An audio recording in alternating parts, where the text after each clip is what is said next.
A man whose lifeless body sat undiscovered in the driver's seat of a car for an entire week in New York City has been identified as a software engineer notorious for throwing food at a pregnant McDonald's worker. Jeffrey Weglers took his own life by swallowing poison on August 24th, according to his family, who reported him missing after receiving multiple suicidal messages. It wasn't until 1 week later, during which time the family was pleading with the NYPD to perform an investigation, that his body sitting upright in his car, parked in the East Village. Initial police reports identified the deceased as Jeffrey Corbin and indicated that he had died of natural causes, likely stemming from the August heat. However, police later learned the 61-year-old's real name, which when searched on Google, reveals a deluge of negative press coverage stemming from an outburst at a McDonald's in 2013, after which he was arrested for throwing food at a pregnant manager. Weglers' family has now spoken out about their lost loved one in a GoFundMe page, requesting money to help cover his funeral costs. Weglers was born into a Florida family of 9 in 1957 and grew up with a passion for the theater, which he pursued into early adulthood. In the late 1970s, he became obsessed with reenacting the Apollo space missions with his best friend Sal Biagini, and ultimately Weglers found himself diving into the tech world.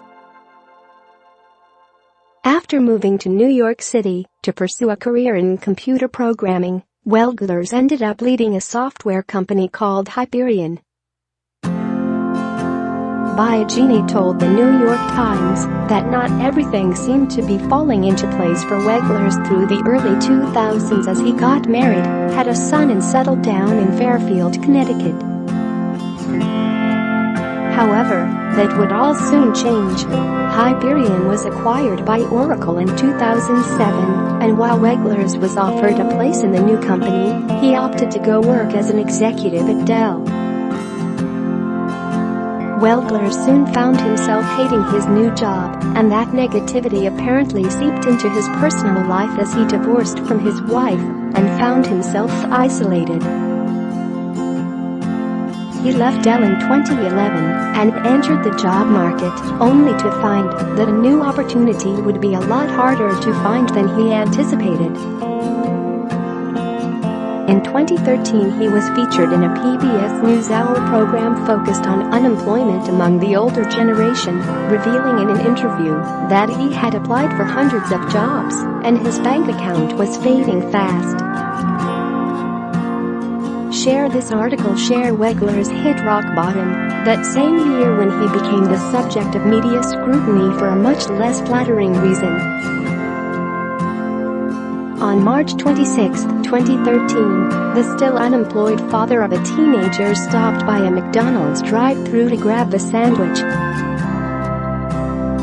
Moments after grabbing his food, Weglers returned and threw a tantrum, accusing the restaurant of giving him the wrong order and throwing the sandwich in the face of the woman working the window, who turned out to be pregnant. Weglers was arrested and charged with disorderly conduct, but the charges were later dropped.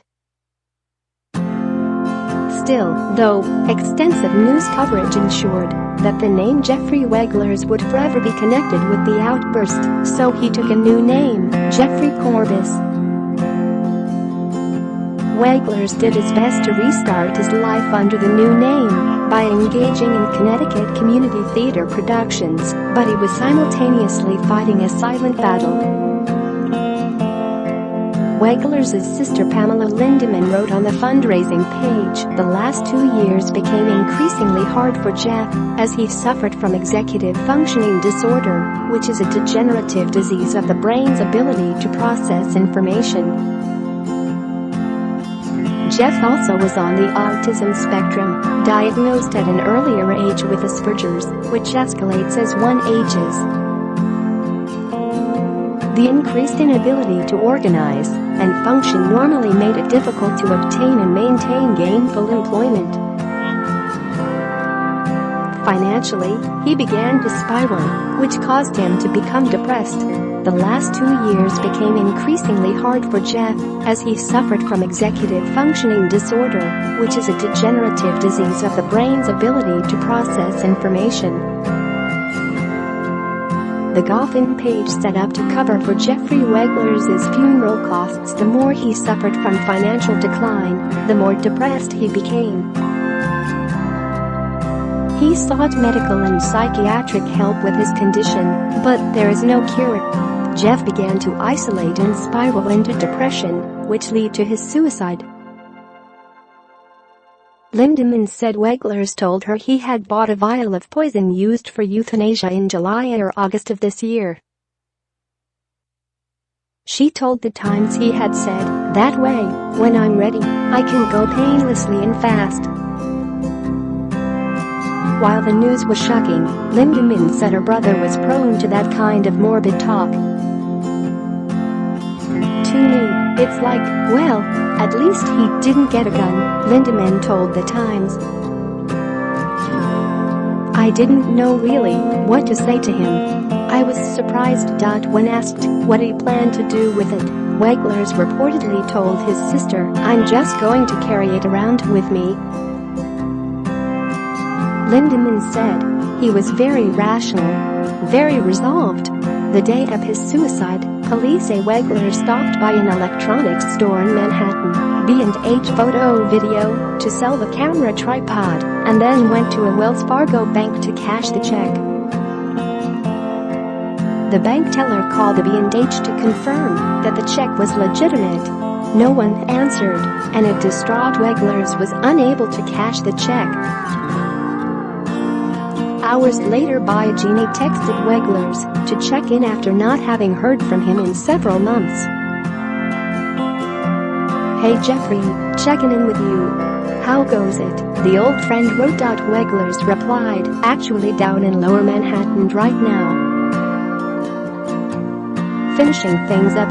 Sounds ominous," Biagini wrote. The conversation ended as Wegler wrote, "I am honored to have been your friend. Take care." He sent an even more ominous message to his sister at 5:42 that evening, telling her, "Stuff does taste as bad as I thought it would." In that moment, Lindemann was immediately reminded of the poison. Biagini called 911 after receiving the strange texts from his friend, urging police to check on him. Responding officers tracked Wegler's phone to an address in East Village, but upon arriving they saw no sign of him.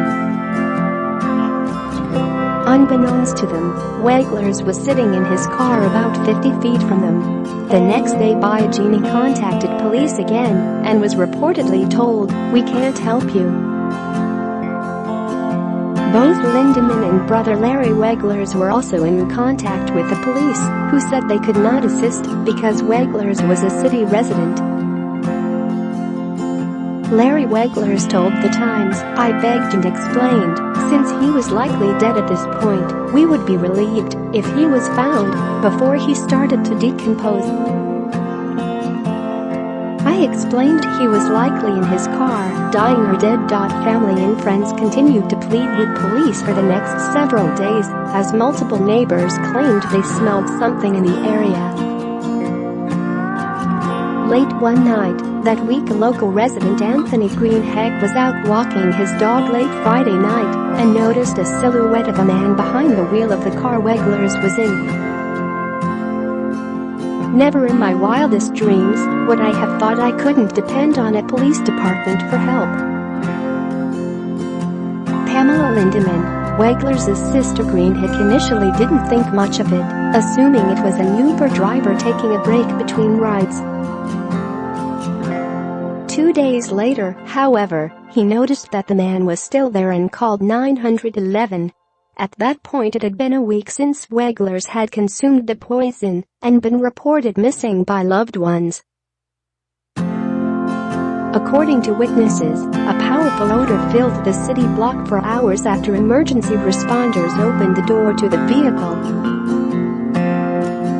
Many residents have since expressed shock that no one noticed Wegler sitting there for so long as has his family. "Never in my wildest dreams would I have thought I couldn't depend on a police department for help," Lindemann said. Assistant Commissioner J. Peter Donald insisted that officers did everything they could to locate the missing man.